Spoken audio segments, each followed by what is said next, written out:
Il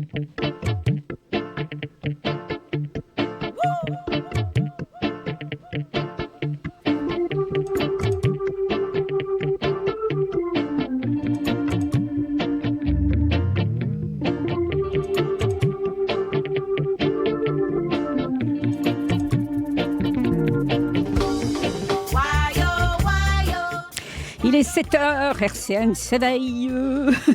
Ça me rappelle pas une chanson, ça, hein? Bonjour à tous, bonjour Ariel, bonjour. Salut Monsieur Mallarmé, comment va la vie? Très très très bien, ça va. Un peu mouillé, mais c'est bien. Oui, on est très mouillé en ce moment, mais bon, donc comme on dit, l'aune, les beaux oiseaux, je ne mouille pas, c'est ça, enfin bref.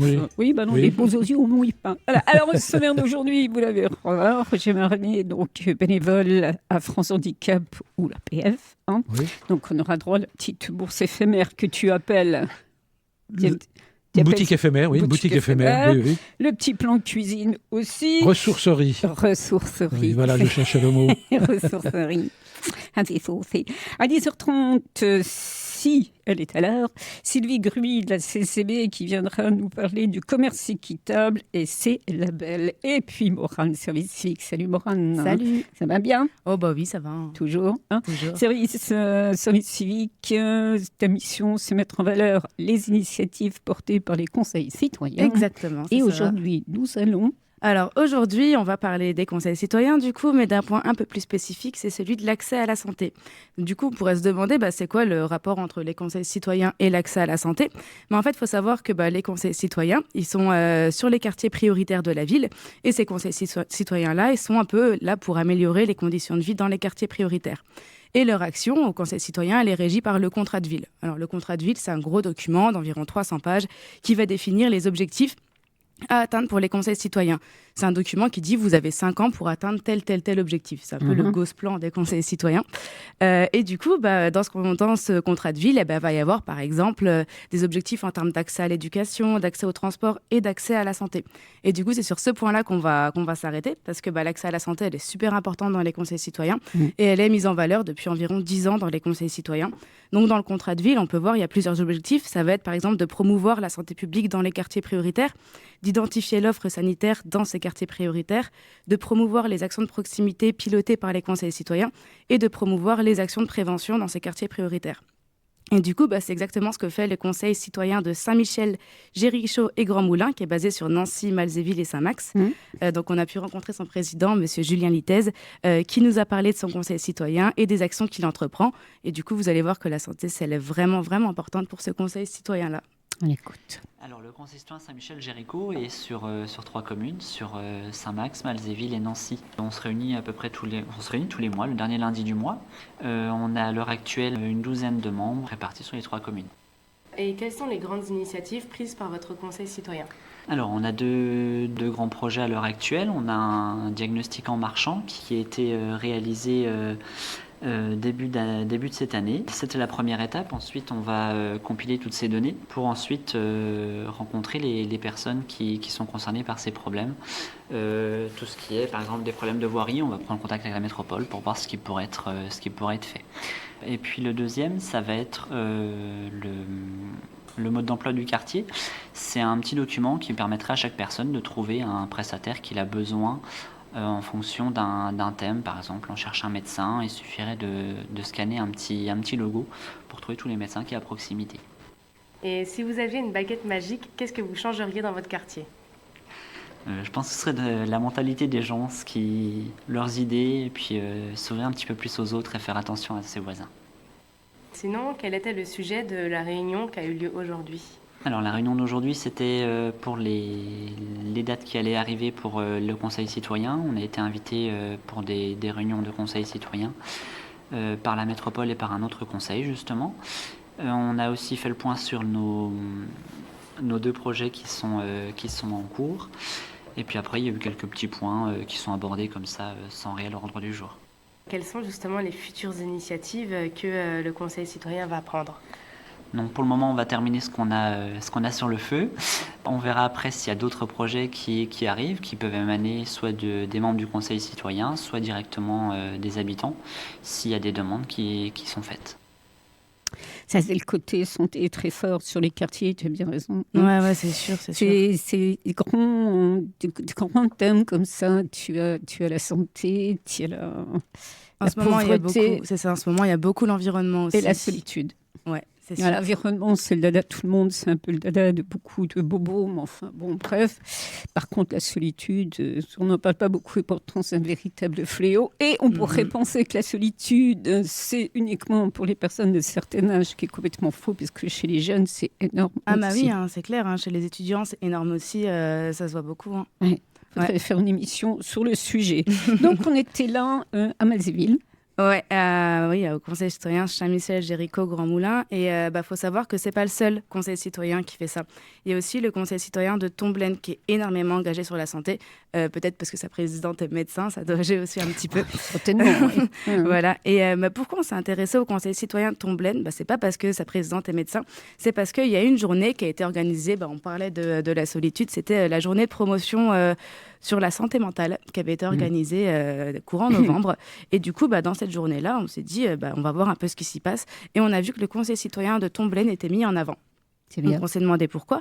Et justement, en fait, pendant cette journée de promotion de la santé mentale, il y a la présidente du Conseil citoyen de Tomblaine qui est intervenue pour parler d'un questionnaire qu'elle avait fait passer pour justement recenser les besoins en termes de santé sur son quartier, le quartier Cœur de Ville à Tomblaine, qui est un des quartiers les plus populaires du Grand Nancy. Je crois que c'est le deuxième quartier le plus populaire de Nancy après celui de Gerville. Et du coup, je suis partie interroger l'organisatrice de cette 3e journée de promotion de la santé mentale. Et entre deux conférences, j'ai pu interroger la présidente du Conseil citoyen de Tomblaine. Donc on écoute déjà l'organisatrice de cette 3e journée et la présidente du Conseil citoyen de Tomblaine. C'est la 3e journée de promotion de la santé mentale. C'est une action qui est portée par ce département de promotion de la santé mentale. Cette journée, elle se veut être, depuis 3 ans, en fait, un rendez-vous qui va mettre en lumière des expériences très concrètes, on va dire en lien avec ce qu'on appelle la promotion de la santé. La promotion de la santé, c'est on remet un petit peu l'individu dans son environnement et on parle des déterminants de la santé, c'est-à-dire qu'est-ce qui influence votre bien-être, le mien, votre santé au quotidien. Ensuite, on aura également un exemple, comme je vous disais, de conseil citoyen qui est sur le territoire du Grand Nancy, à Tomblaine, qui a lancé en fait une enquête pour essayer d'identifier quels étaient les freins à l'accès aux soins sur le territoire et plus particulièrement quel serait le poids en fait de certains facteurs qui détermineraient notre santé. Les conseils citoyens, je les vois, ils ont une position de neutralité qui est intéressante au sein de l'image du territoire. Vous avez effectivement le politique qui va avoir sa part à prendre, qui va décider de choses dans les politiques publiques, mais ces politiques publiques, on pourrait très bien imaginer qu'elles soient aussi nourries par l'avis de représentants des citoyens. Et peut-être que ces conseils citoyens, justement, peuvent être ces porteurs de la parole des citoyens, mais de façon plus précise, plus technique, dans les décisions politiques du territoire. Moi, les conseils citoyens, je les vois bien être porteurs un petit peu de ce qu'on ne voit pas. Voilà, de ce qu'on ne voit pas. Et ça sera le sujet avec le Conseil citoyen de Tomblaine.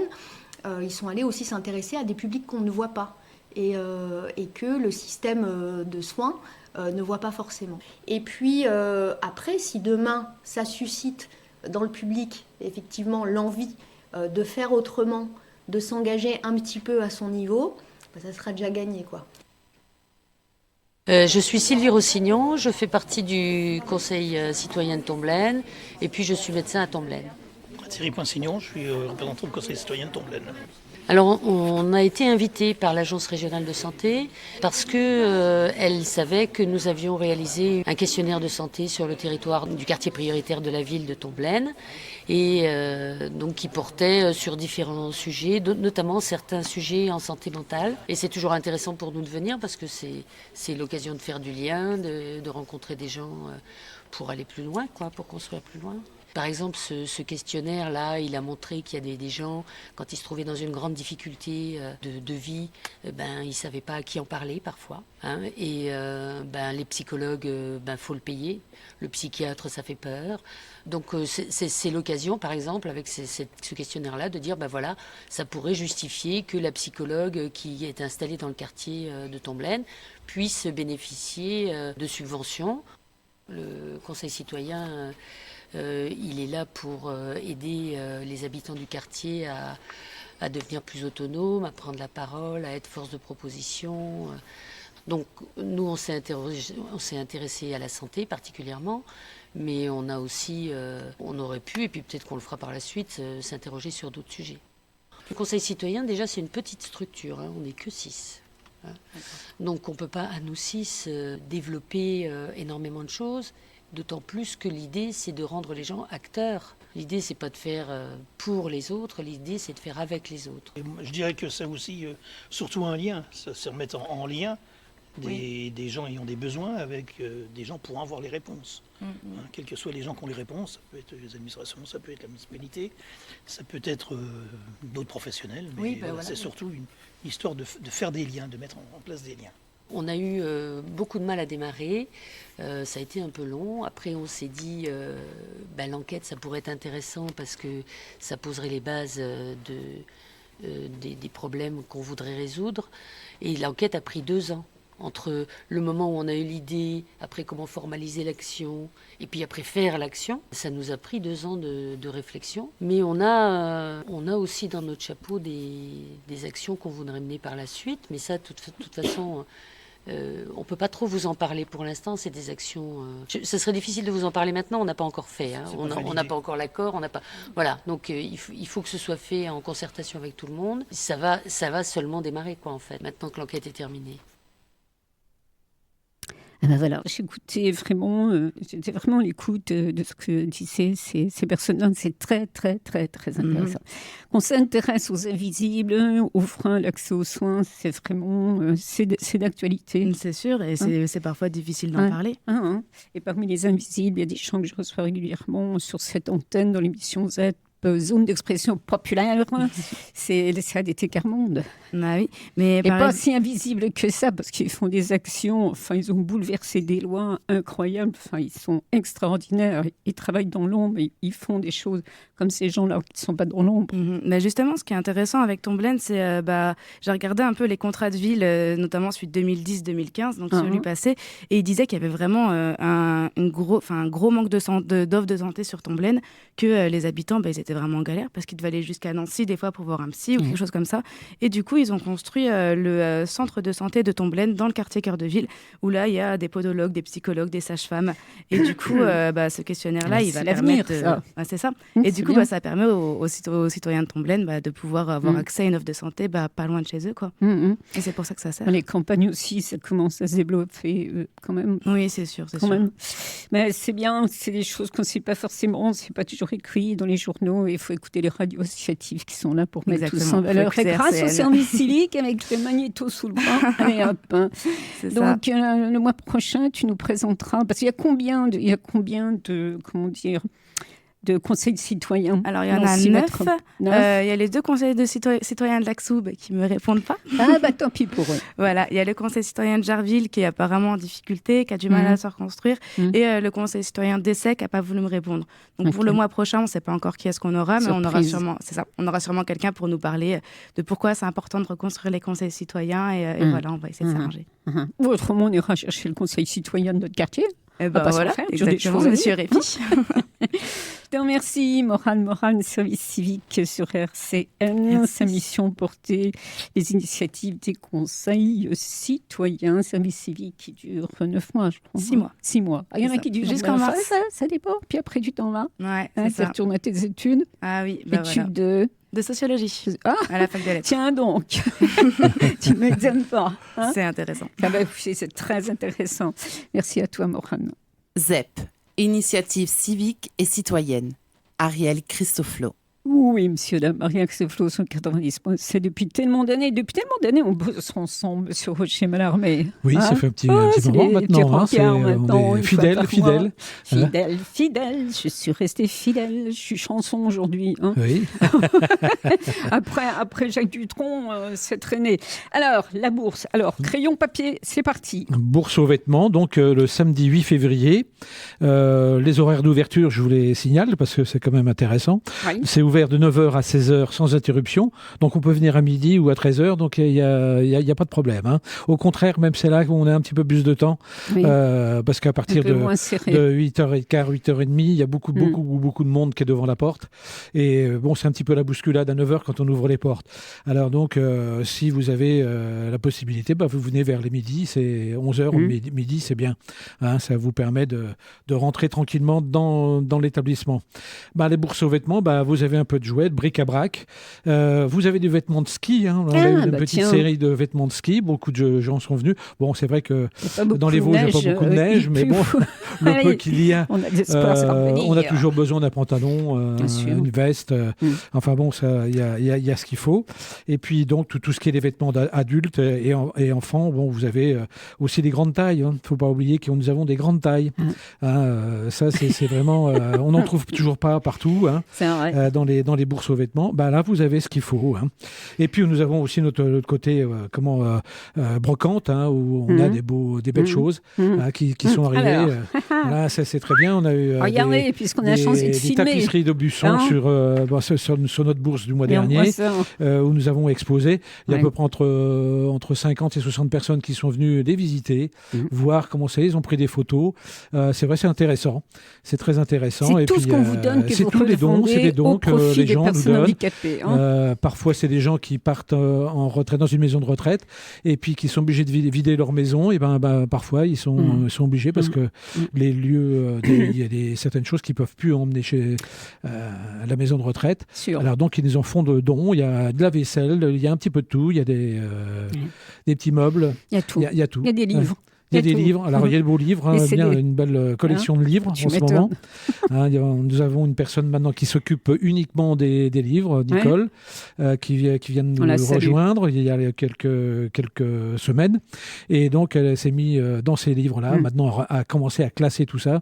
Mais c'est un énorme travail. C'est un énorme travail. Alors, à chaque fois, moi, j'encense vraiment tout ce qui est bénévole. D'ailleurs, ici, cette radio tourne avec 70 bénévoles quand même.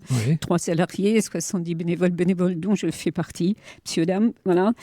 Et vous, par contre, c'est le même principe, c'est de travailler pour rentrer de l'argent. Nous, RCN, on travaille, messieurs, dames, parce que des émissions qui rapportent de l'argent, on ne vit pas de l'air du temps. Pourquoi ? Pour qu'RCN puisse racheter des micros, racheter des magnétos, enfin plein de choses dont une radio a besoin, parce qu'on n'est pas logé gratuitement non plus. Enfin, on est logé gratuitement, mais les charges, on les paie. C'est un peu pareil pour vous. Oui, vous, c'est la même chose. Les personnes handicapées. Et je vois dans l'article, on remercie Lyciane Ganous, qui est une excellente journaliste. Elle travaille à l'Est républicain. L'Est républicain, oui, effectivement. Oui. Vous rentrez encore entre 10 à 15 000 euros tous les mois à l'APF avec vos ventes. Et cet argent-là va aux personnes handicapées. C'est à l'année. C'est à l'année, excuse-moi. Entre 15 000 et 20 000 euros par an. Pourquoi moi je m'envole dans le mensuel ? Ça va un peu trop vite. Là. Tu vends du Dior ou quoi ? Ce serait vraiment... on voudrait bien, mais ce n'est pas le cas. Annuel, mais il faut dire que toutes les choses que nous vendons sur place, c'est vraiment pour les handicapés. France Handicap veut dire tout handicap. C'est donc pour toutes les personnes qui ont vraiment un handicap, ce qui permet de pouvoir avoir un fonds de roulement et puis donner du loisir à ces personnes. Parce que dans la pièce où nous faisons la vente, c'est une pièce où ils ont du loisir. Hein. Donc il y a les jeux de cartes, il y a des choses comme ça, des jeux. Et puis aussi il y a du théâtre lundi après-midi. Il y a des sorties. Il y a des sorties. Il y a des sorties. On parlait de solitude. Oui, voilà. C'est beaucoup aussi chez les personnes handicapées, bien sûr. Hein. Là, nous avons des personnes qui sont des bénévoles qui sont un petit peu de partout. Qui viennent nous donner un petit coup de main. Nous sommes aussi solidaires aussi avec la Banque alimentaire qui nous donne un petit coup de main pour nous apporter des boissons, les choses comme ça. Et puis nous, on fait un petit échange. C'est tout un réseau. Donc on donne un échange de travail. Nous faisons la cuisine aussi pour la Banque alimentaire. Donc, parce que nous sommes des anciens restaurateurs. Donc on donne un petit coup de main de temps en temps à la Banque alimentaire. On a tous, un métier ça a été notre métier. Et ensuite, nous sommes devenus bénévoles, toi en tant que restaurateur et moi animatrice radio. Voilà. C'est ça le bénévolat en fait. Tout le monde peut être bénévole, tout le monde peut donner du temps. Ne serait-ce que 2 heures par semaine ou 3 heures par semaine, c'est pas grand-chose. Ça vous invite, puisqu'on parle de la solitude, ça vous invite de vous emmerder chez vous, de tourner en rond, de dire que rien ne va bien, ceci, cela. Rencontrer des gens, parler avec eux, prendre connaissance de plein de choses. Nous sommes aussi avec les petits frères des pauvres aussi, qui viennent aussi. Il y a les personnes qui viennent nous donner un petit coup de main, ne serait-ce qu'une heure, pour ranger, pour installer. Ça leur permet d'avoir un contact avec nous. Et puis, il y a le petit café, il y a la brioche, il y a tout ça ensemble, quoi. Ça permet d'avoir un côté convivial, quoi. C'est très convivial. D'ailleurs, c'est une boutique éphémère, mais bon, c'est vraiment c'est chaleureux. Les gens viennent de mois en mois, mais c'est... plus en plus. Voilà, c'est sympa, quoi. Donc c'est le samedi 8 février. Samedi 8 février. 123 rue MacMahon. 123 rue MacMahon. Donc il y a un grand parking. Il y a entre 50 et presque 100 places. Parce qu'on déborde un petit peu sur les côtés. Oui. Et puis, donc, vous avez aussi le bus. Le bus c'est l'arrêt MacMahon. 16. C'est le bus 16. Qui s'arrête. Avant, il y avait le 6, mais maintenant, on n'a plus le 6. Donc, c'est le 16. C'est le 16. Voilà. Voilà.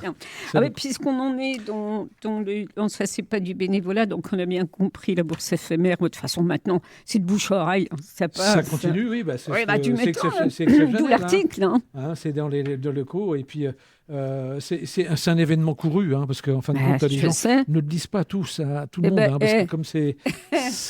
il faut une gourde comme moi pour le dire à tout le monde, à des milliers d'oreilles qui nous écoutent. On en parle de trop, déjà. Alors maintenant, tu as la queue, tu as des kilomètres de queue. Enfin, franchement, ça va plus, ça. Moi, quand j'y suis allée, il n'y avait pas de kilomètres de queue. Je change de casquette. On va faire côté petite cuisine. Petite cuisine. En ce moment, il y a un petit peu de tout. En ce moment, c'est de voir... j'ai fait un peu le tour dans les grandes surfaces ou sur les marchés. Donc, en ce moment, vous avez beaucoup de légumes. Vous avez la carotte, en ce moment, qui n'est pas trop chère. Le chou, qui n'est pas cher. Donc, ça, on peut faire facilement un petit plat avec. Les épinards français. Moi, je parle de France. France, tout ça, tous les produits sont français. On a de la poire de la Conférence. On a la pomme Canada en ce moment. La courgette, je ne vous en parle pas trop parce que c'est de l'Espagne maintenant. C'est pas de saison. C'est pas de saison. Bien sûr. Et puis, hier, c'était quand même les crêpes. Donc, on va préparer une aumônière de crêpes aux pommes et caramel au beurre salé. Oui, il chiate tout le temps. Lui, on fait des crêpes, pouf, on les fait sauter, mais lui, ça, c'est le restaurateur qui ressort. Oui, mais moi, je salive. Quand j'explique ça, je salive en même temps. Elle a bien de la chance, ta femme. Alors, pour faire une aumônière de crêpes, il nous faut la pâte à crêpes. Et oui. Il nous faut 2 œufs, 10 grammes de sucre blond, une pincée de sel, 100 grammes de farine, 25 centilitres de lait et 50 grammes de beurre.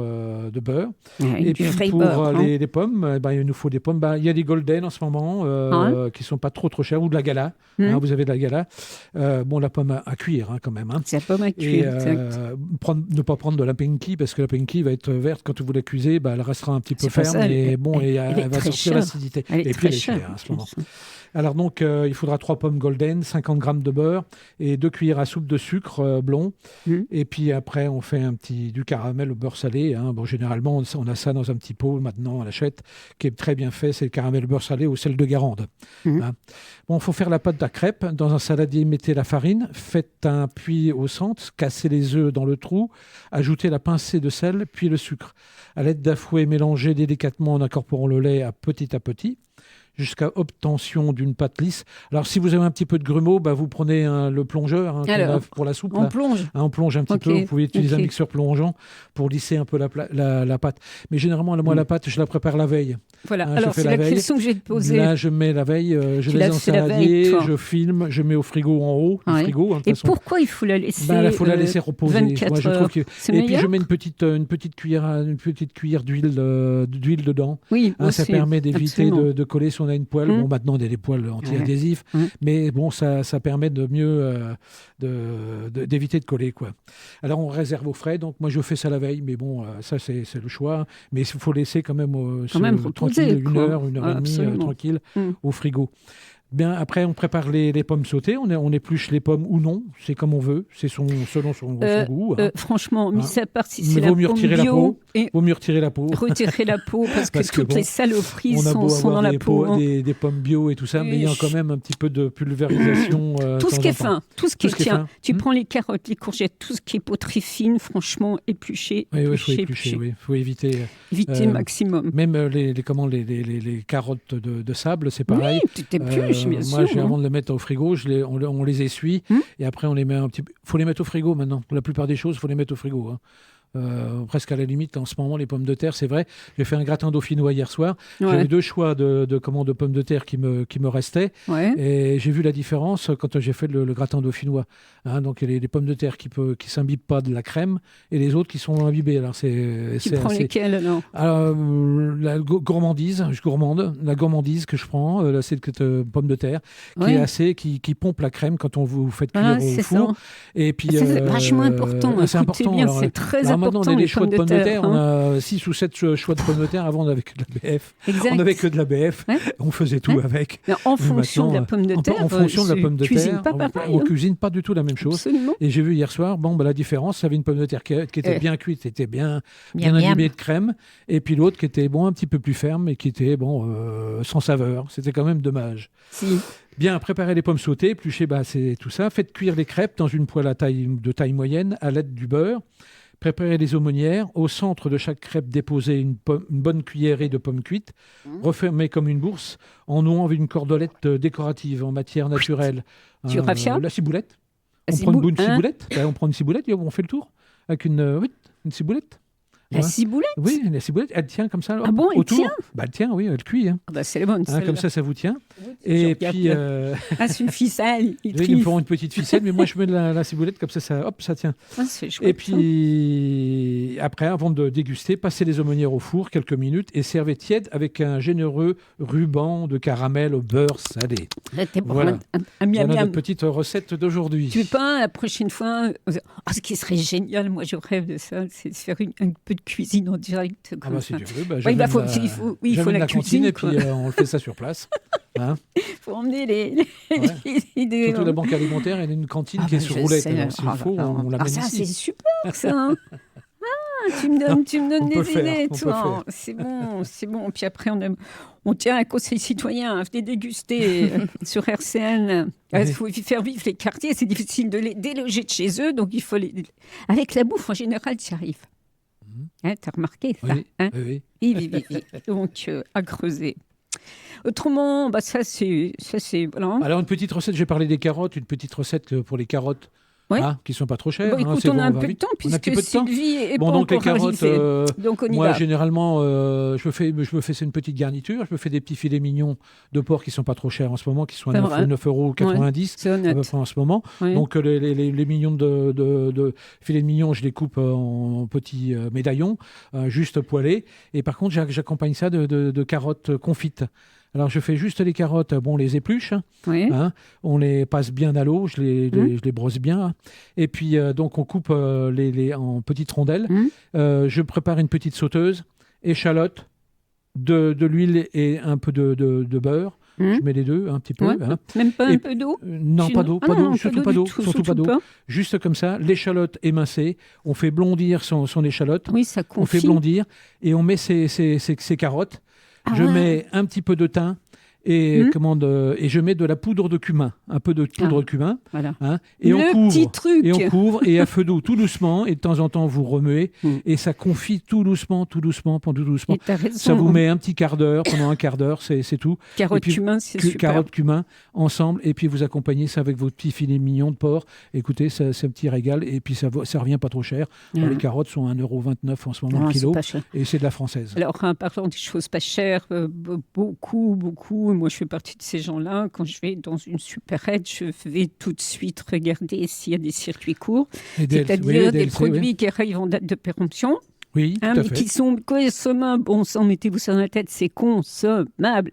Et si vous ne consommez pas le jour même, vous les mettez au congélateur. Oui, tout à fait. Bon sang, je sais pas, tu paies le beefsteak parce que le beefsteak c'est très cher, la viande est très chère, le poisson aussi, vous pouvez avoir ça à moitié prix. C'est quand même, je comprends pas, moi. Oui. C'est toujours moi qui rafle le tout. Souvent, mais maintenant, je vois, moi je vais dans une petite supérette là, qui est c'est Match à Médreville. Je fais pas de la publicité. Ils ont un. Si t'en as fait. Oui, j'en ai fait un petit peu. Je ferai pour vous avez Lidl. C'est pas de la pub, c'est de l'info. Vous avez Aldi aussi qui est intéressant aussi. Aldi, Lidl, c'est intéressant. Là, vous avez c'est intéressant parce que parfois c'est 50%. Bien sûr. Sur la viande. C'est quand même intéressant. La dernière fois, il y avait des belles côtes de bœuf charolaises à moins 50%. j'ai loupé le coup parce qu'il y a une dame avant moi, elle a tout raflé, elle a pris c'était pas moi, t'es sûr, j'ai mis une perruque. Elle a raflé les 4 côtes de bœuf. J'aurais bien voulu faire une petite côte de bœuf à la maison, mais à 50% moins cher. Tu comprends pas. Tu comprends pas. Moi, je vais faire mes courses vers 17h, je vous raconte ma vie, entre nous. Je vais faire mes courses à 17h, tu peux être sûr, c'est encore là. Je demande au mec à la caisse, je lui dis, mais comment ça se fait? Il me dit, bon, on comprend pas.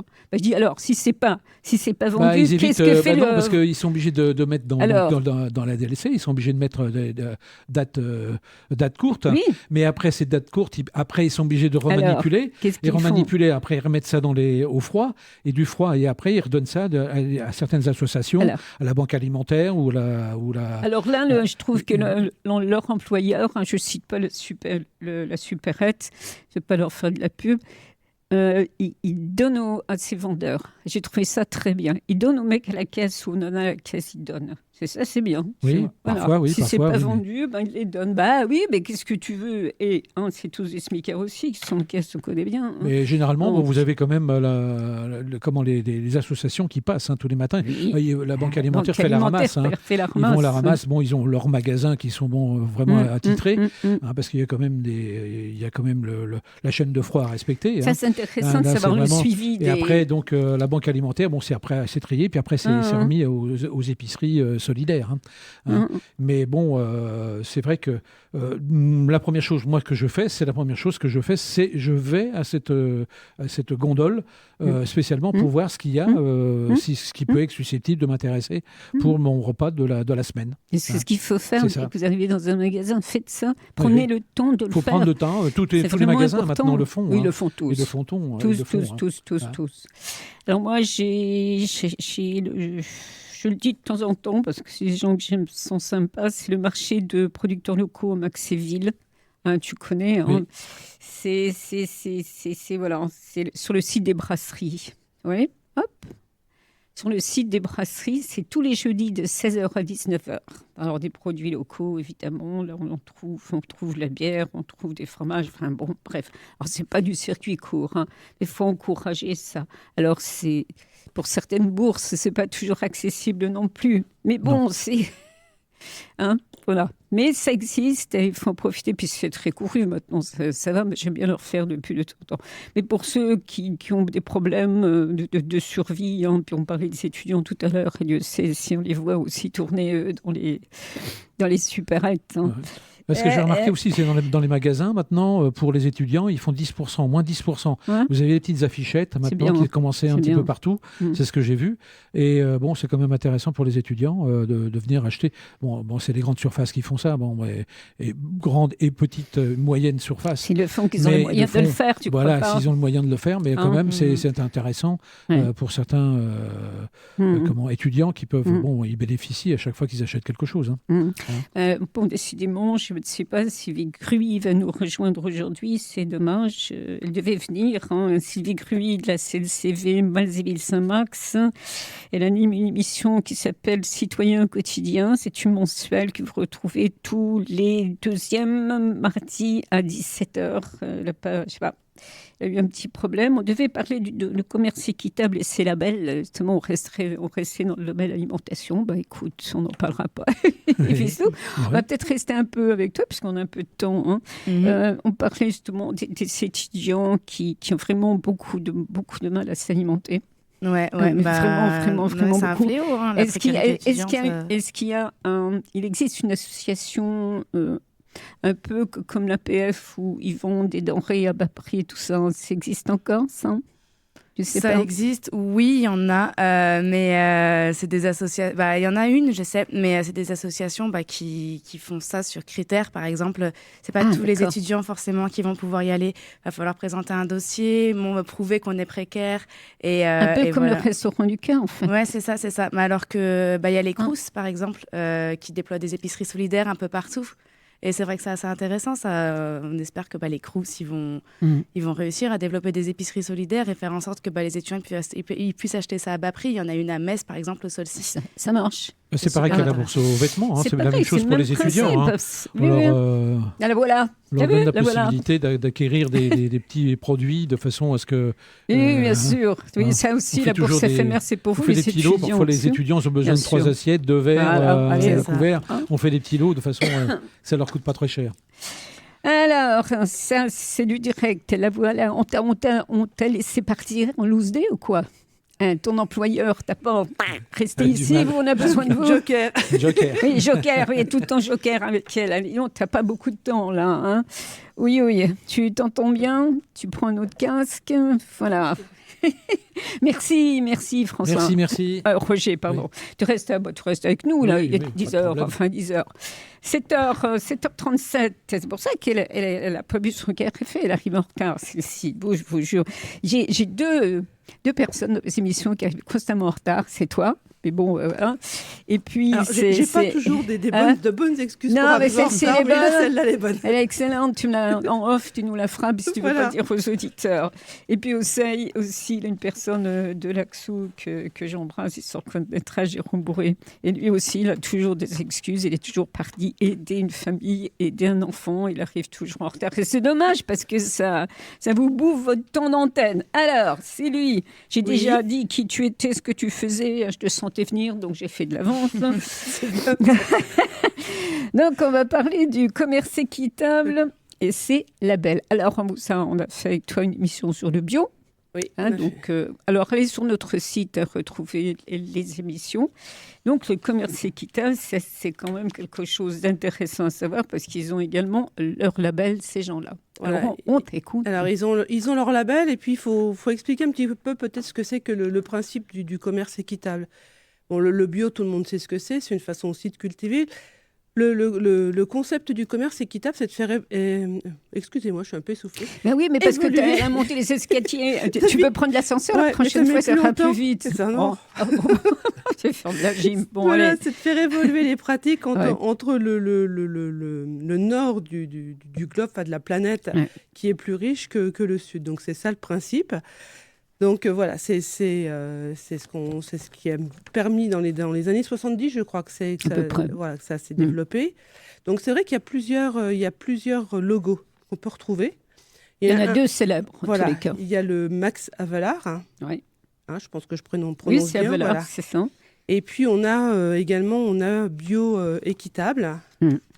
Voilà. Et puis alors voilà. Donc c'est vraiment les deux logos qu'on peut remarquer. Donc ils sont C'est vraiment écrit en toutes lettres. Là, il n'y a pas de chercher. Il n'y a pas à chercher. Midi à 14h, c'est écrit. Alors, on parle de Max Havelaar et Bioéquitable. Max qui dépend d'une association et Bioéquitable qui dépend d'entreprise. Voilà. Donc, le premier, Max Havelaar, il est attribué par une organisation indépendante qui n'achète et ne vend elle-même aucun produit. Et c'est vrai, ce que je lisais, alors c'est vrai, parce que moi, ça m'arrive quelquefois d'acheter des produits du commerce équitable. C'est vrai qu'on retrouve des produits de consommation, mais on peut retrouver des tissus, on retrouve absolument, ça fait partie. Voilà, ça fait vraiment partie. Ils n'ont pas forcément le logo. Voilà. Mais puis alors en plus, ce qu'il y a par rapport au commerce équitable, c'est qu'on va le trouver dans des boutiques spécialisées. Comme là, par exemple, il y en a une à Nancy qui est Artisan du Monde. Et puis, on le trouve aussi en supermarché. Donc, je dirais qu'après, il y a un petit peu à savoir, est-ce que je préfère aller vers une association dont je sais qu'ils font aussi d'autres choses, puisque, par exemple, moi, j'ai ma propre nièce qui était bénévole à Artisans du Monde et qui s'est rendue sur place en Palestine. Enfin, je veux dire, il y a autre chose derrière. Il y a une autre démarche derrière. Absolument. Que peut-être les produits qu'on peut trouver en supermarché. Et voilà, donc c'est vraiment deux choses différentes. Quoi. J'ai un flash là tout d'un coup. Oui. Ça m'arrive. Oups là. C'est quoi ton flash? Explique-nous. Le shampoing DOP. Non mais c'est con, hein. DOP. Tu sais, le shampoing DOP, quoi. Oui, enfin, DOP, c'est les années 50. Hein. En 60 aussi. 60 aussi. Avec des petits berlingots en plastique. Alors, ils te demandent bio. Alors, tu as le bio qui est écrit comme ça, c'est ce shampoing DOP. Et ça m'a fait penser à l'émission qu'on a fait sur le bio. Je dis, mais où est-ce qu'il est le bio là-dedans? Enfin, ça rien. Le flash, c'est fini. C'est parce que je me suis levé les types ce matin. DOP. Non, c'est pas vrai. C'est pas vrai, c'est pas DOP. C'est pas... c'est top et c'est pas top. Hein.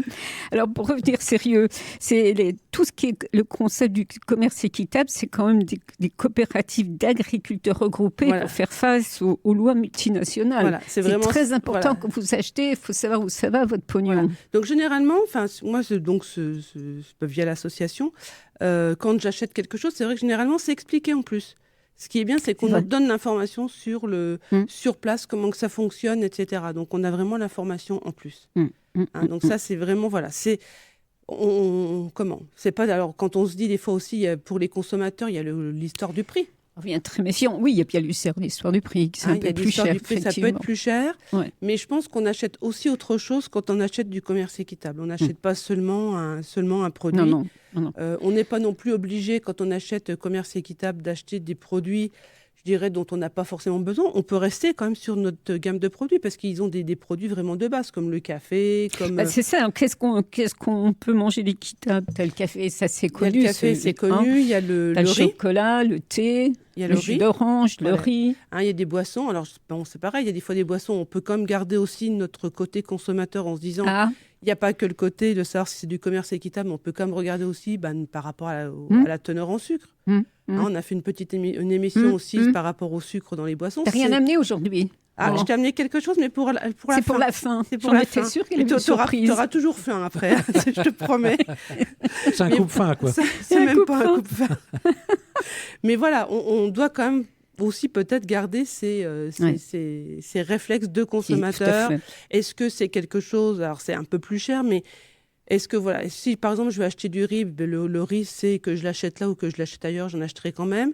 Ils vendent également même par exemple des gâteaux, des petits palets, etc. Oui, ils vendent du sucre, ils vendent de l'huile. Ils vendent un tas de choses. On peut quand même dire de sélectionner. On peut dire de faire son choix. Moi, à la maison, je suis beaucoup pour faire des gâteaux moi-même, etc. Donc voilà, je n'irai pas forcément en acheter un commerce équitable. Toujours regarder ce qu'on achète, purée. Voilà. Ce que tu as voulu, regarder les étiquettes. Hein. Voilà, c'est le commerce équitable, donc c'est une philosophie. C'est une philosophie par rapport à... Ce système de distribution, qu'est-ce qu'ils apportent à tous ces agriculteurs ? C'est quand même beaucoup de choses. C'est un salaire. Voilà, c'est quand même des salaires plus confortables, des meilleures conditions de travail. Enfin, il y a vraiment tout ce côté-là des personnes qui travaillent sur le terrain. Quand on achète, par exemple, chez eux du chocolat, on sait comme que l'industrie du chocolat, les gamins, c'est en Côte d'Ivoire, je ne sais plus quel pays, où il y a beaucoup de cacaoyers. Quand on connaît le cas général de comment les gamins travaillent, ça peut être intéressant de dire je préfère me tourner vers le commerce équitable et d'acheter du chocolat qui soit un peu plus éthique. Alors, c'est sûr qu'on peut penser, oui, mais enfin, est-ce que vraiment tout cet argent dans la poche des agriculteurs ? Oui, parce que c'est pas fait n'importe comment. Quand même, c'est extrêmement surveillé. Voilà, c'est extrêmement surveillé. Donc, voilà, ça, c'est... Alors après, c'est pareil, on peut toujours se dire, est-ce qu'on est sûr ? À la limite, si vraiment on veut aller par là, on est sûr de rien, quoi. Est-ce que c'est bien toi, Ariel, qui est devant moi ? Voilà, on peut toujours tout remettre en question. Oui, parce que moi, je suis unique. Attention, toi aussi, d'ailleurs. Tout est caché par une étiquette. Hein. Voilà. Donc, oui, non, mais quand tu as les logos, il ne faut pas déconner. Voilà, il y a des logos. Et c'est vraiment... Il y a d'autres logos qui peuvent apparaître sur des produits du commerce qui sont des logos qui sont attribués, je dirais, par les marques elles-mêmes, etc. Là, c'est pas ça. Le commerce équitable, c'est vraiment une vraie démarche. C'est des choses qui sont contrôlées. On retrouve aussi dedans des produits qui vont être aussi, qui peuvent être et commerce équitable et bio. Donc voilà, on va se retrouver là avec les deux logos. Donc c'est des choses en plus, quoi. Absolument. Donc c'est certifié, les logos sont certifiés sur la base des critères. Je suis en train de lire clairement définir l'initiative du ministère des PME. Donc c'est très réglementé. Voilà, c'est réglementé. On ne fait pas n'importe quoi avec ce logo-là. Avec ces gens-là. Alors tu as ces logos-là, puis des logos qui me font sourire, c'est les produits de l'année. Oui. Et le produit de l'année. Alors qu'est-ce que c'est ? Comment Alors, voilà, en fait, c'est les professionnels ça eux-mêmes. aussi, c'est un logo. Hein. Oui, tout le monde le connaît. En plus, là, c'est pareil. On le lit, élu produit de l'année. Donc, quand on voit ça, on se dit, punaise, j'ai été élu produit de l'année, c'est vachement bien. Je vais avoir confiance, etc. Seulement, on est élu produit de l'année. Pourquoi ? Alors là, c'est aussi quelquefois par rapport à un nouveau concept. Alors moi, quand j'achète à manger, je n'achète pas forcément un concept. Est-ce que j'ai besoin d'un nouveau produit de consommation, etc. Enfin, moi, j'ai comme toujours ce réflexe d'acheter plus des produits de base et d'élaborer moi-même plutôt que d'acheter quelque chose déjà tout prêt.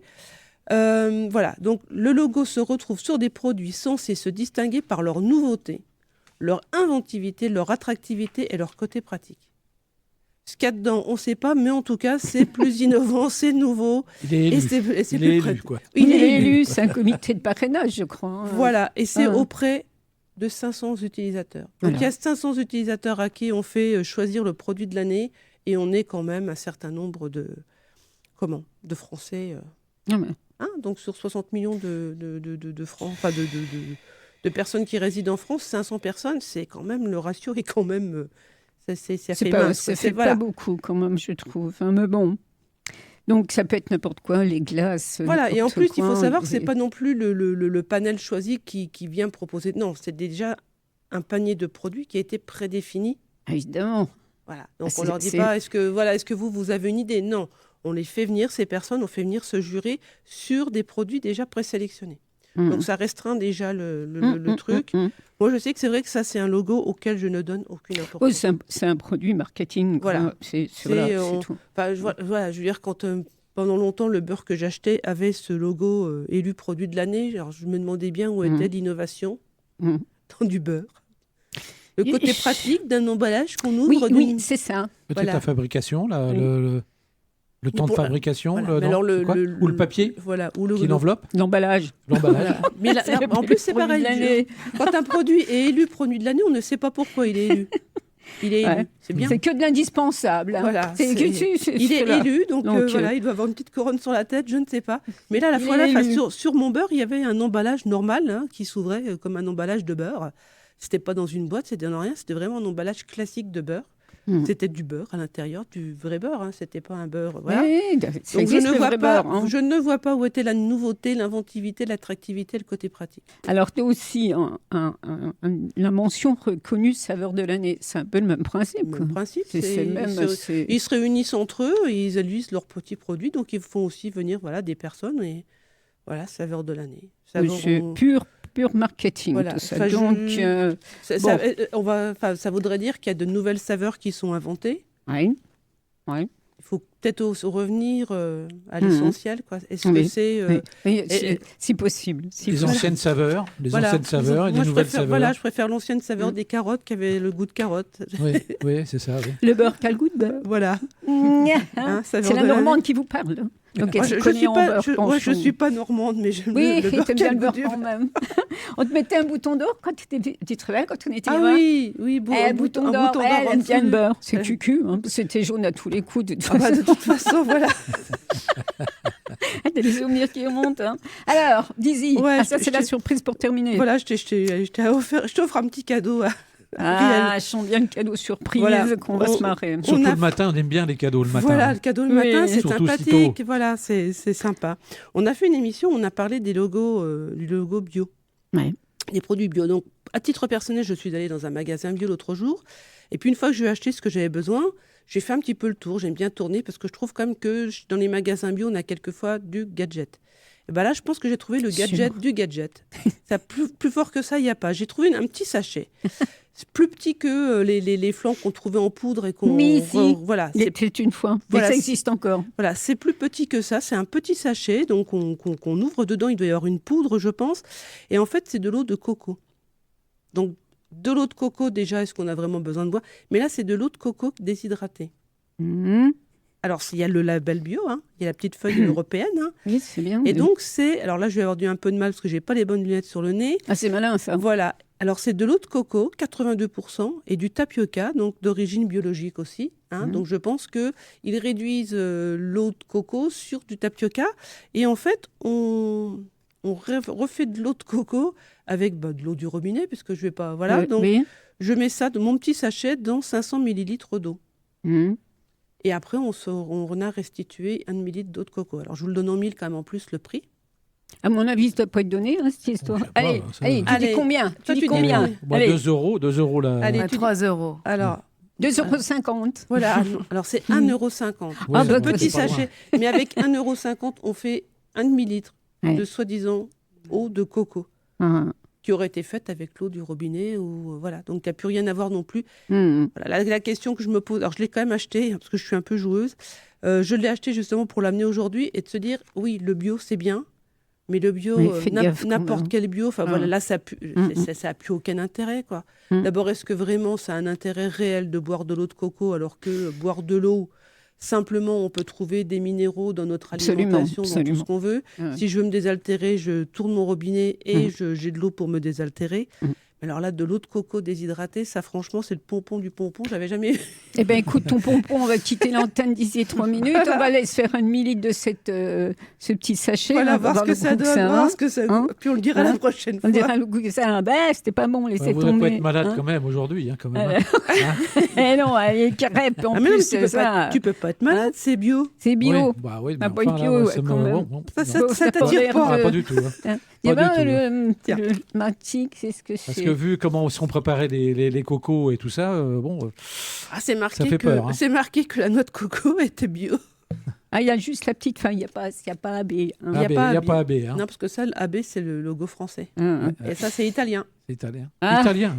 C'est italien, toujours Aqua di Coco. à la pointe. Je parle pas italien, mais Aqua di Coco, j'ai trouvé que c'était... C'est Aqua di Coco. Voilà. Alors, donc on peut faire n'importe quoi avec du bio. Bien sûr. Oui, bien sûr. Ouais, je pensais que c'est plutôt un masque pour le visage. Non, on ne peut pas le prendre en masque. Alors là, tu mets moins de 500 millilitres d'eau. Va sentir le coco toute un masque. Tu fais un bain. Va sentir le coco toute la journée. Il y en a qui s'en mettent sur les cheveux, sur la peau, partout. Il paraît que c'est super. Peut-être bien, l'huile de coco. Oui, alors, l'huile de coco, par contre, c'est pas très cher. Non, c'est pas très cher. C'est très avantageux. Voilà.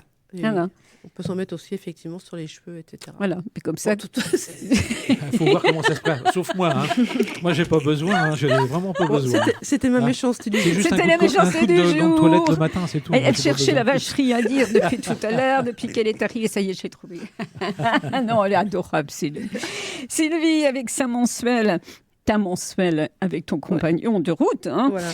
De la CLCD, Citoyen au quotidien, tous les 2e mardis de chaque mois à 17h en rediff le lundi à 3h du matin. Ah d'accord, il y a des insomniaques. Il y a des insomniaques, ça peut les arranger. Le samedi, ça peut les arranger, ça occupe.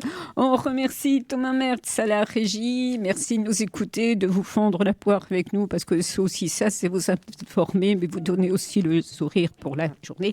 On se retrouve la semaine prochaine. Bisous, merci à vous tous. Merci, salut tout le monde.